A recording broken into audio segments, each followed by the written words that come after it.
Seja muito bem-vindo ao Palavra Diária e hoje eu quero falar com você sobre fugindo da tentação. Para isso, nós vamos abrir a Bíblia em Gênesis 39, versículo 8, versículo 9, continuando a história de José, essa história tão bela e que nos ensina tanto a respeito de como lidar com as situações que vêm na nossa vida, ora muito boas, ora muito ruins. Vamos ver o que esse texto nos ensina. Versículo 8 do capítulo 39 diz assim: Ele, porém, recusou e disse à mulher do seu senhor: Tem-me por mordomo o meu senhor e não sabe o que há em casa, pois tudo o que tem me passou ele às minhas mãos. Versículo 9. Ele não é maior do que eu nesta casa, e nenhuma coisa me vedou senão a ti, porque é sua mulher. Como, pois, cometeria eu tamanha maldade e pecaria contra Deus? Imagino que você conheça o contexto do que está acontecendo aqui. José, aquele jovem bem afeiçoado, está ali servindo na casa de Potifar, e a mulher de Potifar, esse homem tão importante do governo egípcio, põe os olhos em José. E a Bíblia diz exatamente isso. E o termo que é usado para pôr os olhos, ou a forma como ela se interessou por ele, tem muito a ver com assédio. Algo nesse sentido, e você já consegue imaginar todo o contexto que está acontecendo aqui. Ela fica insistindo a respeito de José, querendo possuí-lo, ter relações com ele, e José, muito firme, negando a respeito dessa mulher tudo aquilo que ela estava oferecendo. Agora, uma coisa muito interessante é que José foge. E essa é uma cultura que a Escritura estipula para a vida do crente. O crente não encara a tentação. O crente foge da tentação. Por exemplo, imagine que você está no seu emprego e você tem ali uma oportunidade de crescimento na empresa em que você trabalha. O seu líder, o seu superior imediato, te chama para uma reunião e junto dele está o dono da empresa ou alguém de cargo grande, de uma chefia, um CEO, por exemplo. E ele te chama ali e fala: Olha, eu vejo que você tem trabalhado arduamente, que você é um bom funcionário, uma boa funcionária, que você se dedica naquilo que você tem feito, e isso é muito bom, muito positivo para a empresa. É exatamente esse tipo de gente que nós estamos precisando. Por isso, eu tenho uma proposta para que você suba de cargo.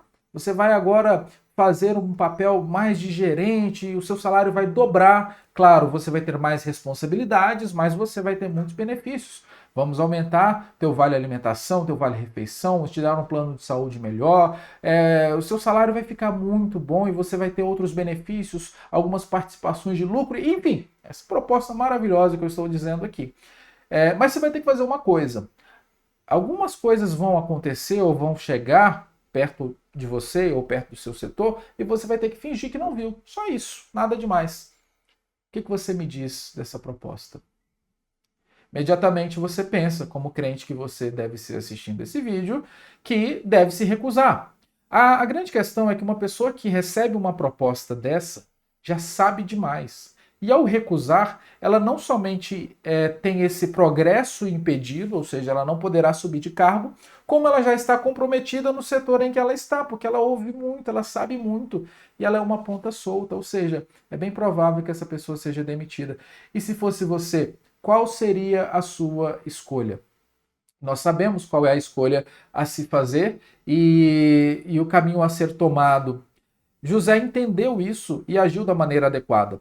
Quando essa mulher o assedia, ele responde dizendo: Olha, tem-me por mordomo meu senhor e não sabe o que há em casa. Inclusive, esse é um dos problemas de Potifar, ele deveria saber o que tinha em casa.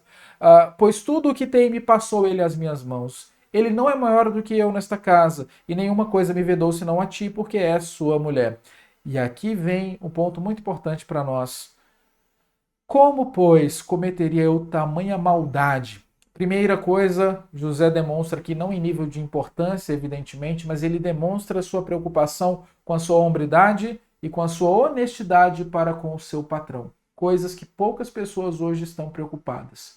Nós já aprendemos aqui o nosso dever de honrar aqueles que nos lideram, a despeito da crença dessas pessoas, porque, ainda que não sejam servos de Deus, Deus usa essas pessoas para nos abençoar com o trabalho que nós temos. E José entende isso e diz: como eu faria tal maldade?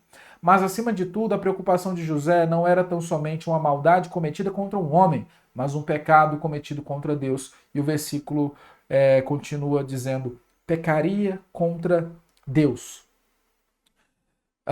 Como, pois, cometeria tamanha maldade contra Potifar e pecaria contra Deus?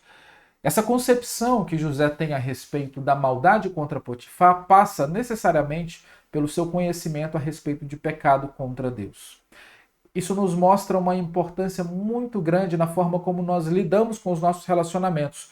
Todos os nossos relacionamentos devem estar subordinados à maneira como nós conhecemos a Deus. João Calvino, reformador de Genebra, escreve nas suas Institutas, logo no primeiro livro, a respeito do conhecimento do homem e do conhecimento de Deus, de forma que quanto mais o homem se conhece, mais ele conhece sobre Deus, e quanto mais ele conhece sobre Deus, mais ele conhece a respeito de si mesmo.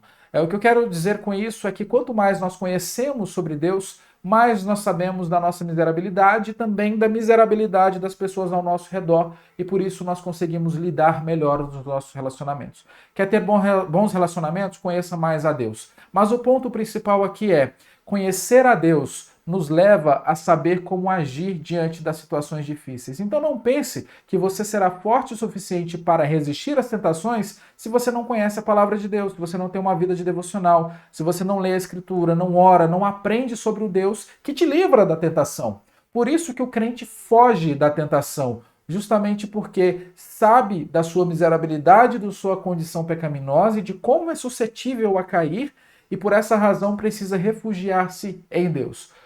Meu chamado a você hoje, que também é feito a mim, é: fuja da tentação. Não resista, não tenta ser forte, porque eu e você não somos fortes. Forte é o Deus que nos capacita.